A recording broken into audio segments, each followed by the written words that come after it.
नमस्कार। Online classes में मैं आपका फिर से श्रीमती सुमन गोठड़िया हार्दिक स्वागत करती हूँ। हम कक्षा 12 की जो पुस्तक है आरोह, उसके अध्याय हम पढ़ते जा रहे हैं। उन्हीं में से कुंवर नारायण के जो 2 कविताएं हैं वो हम उसके बारे में पढ़ रहे थे। पहली कविता के बहाने हम पढ़ चुके हैं। उन्हीं की दूसरी कविता बात सीधी थी पर आज हम पढ़ेंगे। तो चलिए शुरू करते हैं। बात सीधी थी पर एक बार भाषा के चक्कर में ज़रा टेढ़ी फंस गई। उसे पाने की कोशिश में भाषा को उल्टा पलटा, तोड़ा मरोड़ा, घुमाया फिराया कि बात या तो बने या फिर भाषा से बाहर आए। लेकिन इससे भाषा के साथ साथ बात और भी पेचीदा होती चली गई। तो यहाँ कवि क्या कहना चाहते हैं कि मेरे मन में, यानी कवि के मन में, एक सीधी सरल सी बात थी जिसे कवि कहना चाहते थे, लेकिन उसको कहने के लिए उनने क्या किया, एक बढ़िया सी भाषा का प्रयोग करना चाहा, अर्थात अपनी भाषा का प्रभाव जमाना चाहा, जिसकी वजह से ऐसा प्रयास करने से या भाषा का प्रभाव जमाने के प्रयास से उनकी जो बात है उस बात की सरलता जो है वो तो समाप्त हो गई।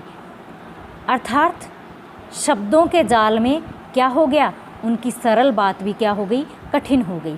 कि बात सीधी थी यानी सरल थी, लेकिन एक बार भाषा के चक्कर में यानी उसको प्रभावी बनाने के चक्कर में क्या हुआ, टेढ़ी हो गई, यानी कि उसकी सरलता कठिन हो गई।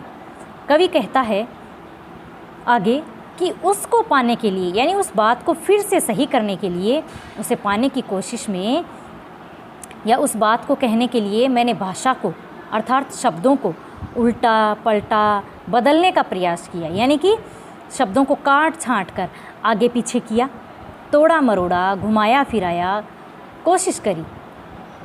किस लिए कोशिश करी कि या तो मेरे मन की जो बात है वो साधारण तरीके से सबके सामने आ जाए, व्यक्त हो जाए, या फिर इस भाषा के जंजाल से, इस कठिनाई से छूटकर बाहर आ जाए।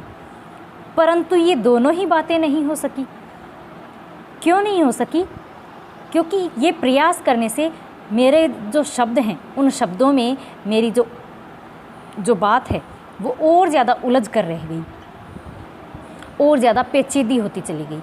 यानी इस तरह मैं भाषा को सुधारने के चक्कर में मेरी जो बात है वो सीधी से क्या हो गई, टेढ़ी हो गई और जटिल हो गई। मैं उस बात को कह नहीं पाया।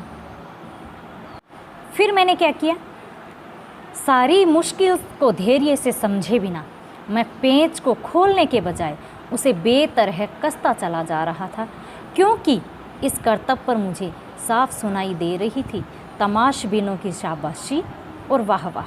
अर्थात कवि आगे ये कहना चाहते हैं कि भाषा के चक्कर में फंसी मेरी सीधी जो बात थी, उसको सारी मुश्किलें जो थी उस बात को मैं धैर्य से समझे बिना, यानी धैर्यपूर्वक सुलझाने की कोशिश करने पर वह और ज़्यादा उलझ गई, और पेच को खोलने के बजाय क्या हुआ, पेच और ज़्यादा कसता चला गया। जिस प्रकार पेच ठीक से नहीं लगता है उसको हम उल्टा घुमा देते हैं और खोलकर बार बार कसने से क्या होता है, उसकी चूड़ियाँ मर जाती हैं, है ना। ठीक उसी प्रकार मेरा भी ज़बरदस्ती जो मैंने प्रयास किया उसको सुधारने का, वो प्रयास मेरा असफल रहा। इस प्रकार बेवजह भाषा का पेच कसने से क्या हुआ, बेतरह कसता चला जा रहा था। यानी मैं सोच नहीं रहा था कि किधर कस रहा हूँ या कैसे मेरे को अपनी बात स्पष्ट करनी है, कैसे मुझे अपनी बात को अभिव्यक्त करना है। मैं सिर्फ उससे उलझा जा रहा था उसमें, और उसको सुलझाने के बजाय मैं उन शब्दों के जाल में उलझता जा रहा था इस तरह। और क्यों उलझता जा रहा था? क्योंकि कवि ऐसा कहते हैं कि जब कोई गलत काम करता है तो जो वाह वाह करने वाले लोग होते हैं और शाबाशी देने वाले जो लोग होते हैं उनकी भी कमी नहीं होती है। तो मैं जब अपनी बात को सुलझाने की कोशिश कर रहा था, वो बात उलझी हुई थी, तो वहाँ कुछ लोग ऐसे भी थे जो मेरी बात पर वाह वाही कर रहे थे, मुझे शाबाशी दे रहे थे, जिसकी वजह से क्या हुआ, मेरा जो उनका जो प्रोत्साहन मुझे मिल रहा था, उसकी वजह से मेरी जो उलझन है वो और भी ज़्यादा बढ़ गई कि अब मुझे क्या करना चाहिए और क्या नहीं करना चाहिए। वे बात बिगड़ने से खुश हो रहे थे और मुझे शाबाशी दे रहे थे, वाहवाही दे रहे थे और तमाशा देख रहे थे मेरा। इसलिए मैं उस बात को पूरी तरह से सुलझा नहीं पा रहा था। आगे कवि कहते हैं कि आखिरकार वही हुआ जिसका मुझे डर था। जोर ज़बरदस्ती से बात की चूड़ी मर गई और वह भाषा में बेकार घूमने लगी। हार कर मैंने उसे कील की तरह उसी जगह ठोंक दिया। यानी कवि क्या कहना चाह रहे हैं? कवि कहते हैं कि भाषा के साथ जब मैंने ज़बरदस्ती करने की कोशिश की तो उसका परिणाम क्या हुआ? वही परिणाम हुआ जिसका कवि को डर था। क्या डर था? कि भाषा को तोड़ने मरोड़ने उसके चक्कर में क्या हुआ? उस भाषा का मूल भाव जो है वो नष्ट हो गया, उसका प्रभाव ही ख़त्म हो गया। पेच को ज़बरदस्ती कसते जाने की वजह से क्या हुआ? उसकी चूड़ी मर गई। और जैसे चूड़ी मरा हुआ पेच जो है वो अपनी ही जगह बेकार घूमता रहता है, उसी प्रकार मेरी जो बात है वो बात क्या है? निरर्थक हो गई। इसी प्रकार आगे कवि कहना चाहते हैं कि मैंने भी क्या किया? भाषा की बनावट के लिए अपना प्रयास मैंने अनुचित जो मैं प्रयास कर रहा था उसके कारण मेरा जो कथ्य था, मेरा जो कहने का जो आशय था वो नष्ट हो गया और मेरी भाषा जो है वो व्यर्थ हो गई। मैं जो बात कहना चाह रहा था, जो सीधी बात कहना चाह रहा था, वो सीधी बात भी मेरी कोई समझ नहीं पा रहा था। और हार कर मैंने क्या किया? उस पेच को मैंने वहीं ठोक दिया। कैसे?